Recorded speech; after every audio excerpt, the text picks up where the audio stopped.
Hello guys, तो कैसे हैं आप लोग। उम्मीद करता हूं कि आप सब बहुत अच्छे हैं। ये कहानी दो लवर्स की है जो कि एक दूसरे को बेहद बेइंतहा प्यार करते थे और वो सूरी और विनीता थे।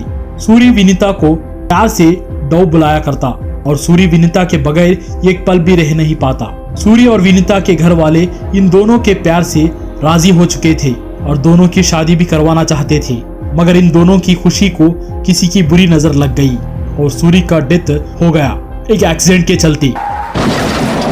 विनीता इस बात से सहम चुकी थी और वो हमेशा उदास रहा करती और कॉलेज को भी सही से जा नहीं पाती और पढ़ाई में भी उसका ध्यान नहीं लगा पाती।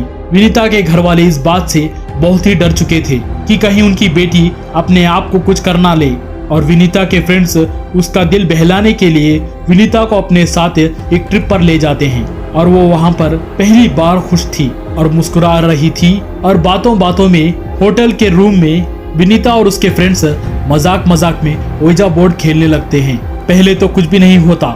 जब विनीता की बारी आती है, विनीता सूरी को बुलाती है, मगर सूरी के बजाय विनीता के दिल के दर्द और उसके उदासी को फनक लेकर एक डीमन आ जाता है।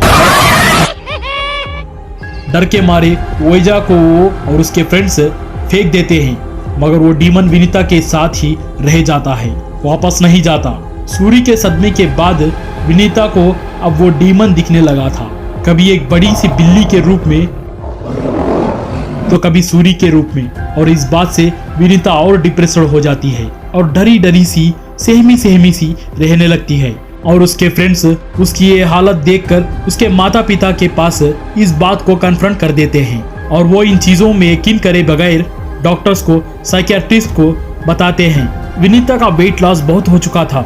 वो हमेशा रोने लगती थी और अजीब अजीब आवाजें निकालती थी, जैसे कि वो पोसेस हो चुकी हो। मगर ये कोई बीमारी या मेंटल हेल्थ इश्यू समझकर उसके माँ बाप डॉक्टर्स को ही बदला रहे थे। लेकिन एक वक्त पर विनीता के रोम से जोरों से चीखने की आवाज आ रही थी।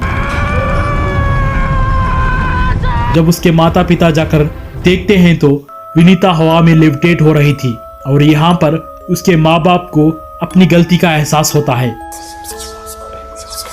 इसी तरह की कहानियां जानने के लिए हमारे चैनल को सब्सक्राइब करें, लाइक और कमेंट करना ना भूलें। मैं आपसे मिलूंगा अगली कहानी में, तब तक अपना ख्याल रखें।